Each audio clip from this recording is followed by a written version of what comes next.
Hello ಎಲ್ರಿಗೂ ನಮಸ್ಕಾರ. Welcome back to my YouTube channel.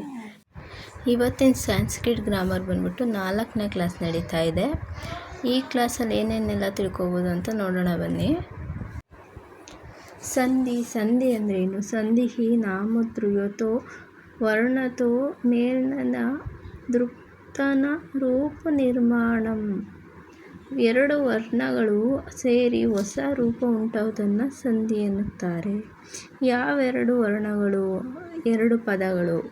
ಈಗ ರಾಮ ಪ್ಲಸ್ ಈಶಃ, ರಾಮೇಶಃ ಅಂದರೆ ಇಲ್ಲಿ ಸ್ವರ ಜಾಗಕ್ಕೆ ವಿಸರ್ಗ ಸಂಧಿ, ವಿಸರ್ಗ ಪದದ ಜೋಡಣೆ ಆಗ್ತಾ ಇದೆ. ಹಂಗಾಗಿ ಅಲ್ಲಿ ರಾಮೇಶಃ ಬರುತ್ತೆ. ಅದೇ ಶಿವ ಪ್ಲಸ್ ಆಲಯ, ಶಿವಾಲಯ. ಈ ಥರ ಸುಮಾರು ಅಕ್ಷರಗಳನ್ನ ನಾವು ಜೋಡಿಸ್ತಾ ಹೋಗ್ತಿದ್ದೇವೆ. ಅದರಲ್ಲಿ 3 ವಿಧವಾಗಿ ಹೇಳ್ತಾ ಹೋಗ್ತೀವಿ. ಮೊದಲನೇದು ಸ್ವರ ಸಂಧಿ, ವ್ಯಂಜನ ಸಂಧಿ, ವಿಸರ್ಗ ಸಂಧಿ. ನೆಕ್ಸ್ಟ್ ನೋಡ್ತಾ ಬರೋಣ ಸ್ವರ ಸಂಧಿ ಅಂದರೆ ಏನು ಅಂತ. ಸ್ವರಾಯೋ ಸಂಯೋಗೋ ಯಃ ಪರಿವರ್ತನಃ ಸಹ ಸ್ವರ ಸಂಧಿಃ. ಸ್ವರಗಳು ಸೇರಿದಾಗ ಉಂಟಾಗುವ ಬದಲಾವಣೆ ಸ್ವರ ಸಂಧಿ ಎನ್ನುತ್ತೇವೆ.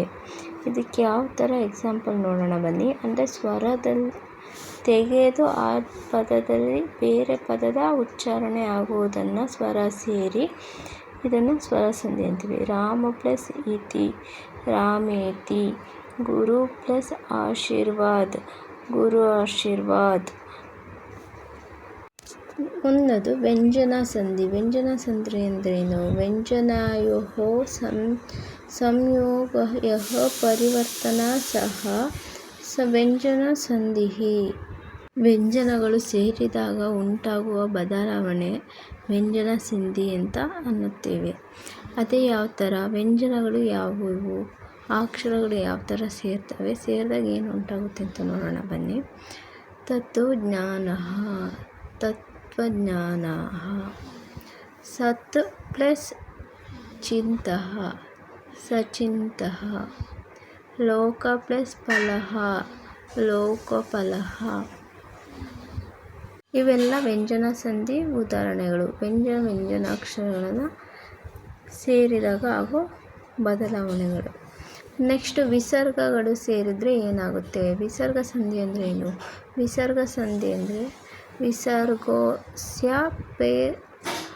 ವರ್ಣ ಪರಿವರ್ತನಃ ವಿಸರ್ಗ ಸಂಧಿಃ. ವಿಸರ್ಗ ನಂತರ ಬರುವ ಅಕ್ಷರದಿಂದಾಗುವ ಬದಲಾವಣೆ ವಿಸರ್ಗ ಸಂಧಿ ಅಂತ ಅನ್ನುತ್ತಾರೆ. ಅದೇ ಎಕ್ಸಾಂಪಲ್ ಯಾವ ಥರ ಅಂದರೆ ರಾಮಃ ಇತಿ, ರಾಮ್ ಇತಿ. ಅದೇ ಹರಿಃ ಓಂ, ಹರಿರ್ ಓಂ. ಈ ಥರ ನಾವು ಯಾವುದೇ ವಿಸರ್ಗಗಳನ್ನ ಚೇಂಜ್ ಮಾಡಿ ಅದ್ರ ಜೊತೆ ಪ್ರೊನೌನ್ಸ್ ಮಾಡೋದನ್ನ ವಿಸರ್ಗ ಸಂಧಿ ಅಂತೀವಿ. ಇಲ್ಲಿಗೆ ನಾವು ಸಂಧಿಗಳ ಬಗ್ಗೆ ತಿಳ್ಕೊಂಡಂತಾಯಿತು.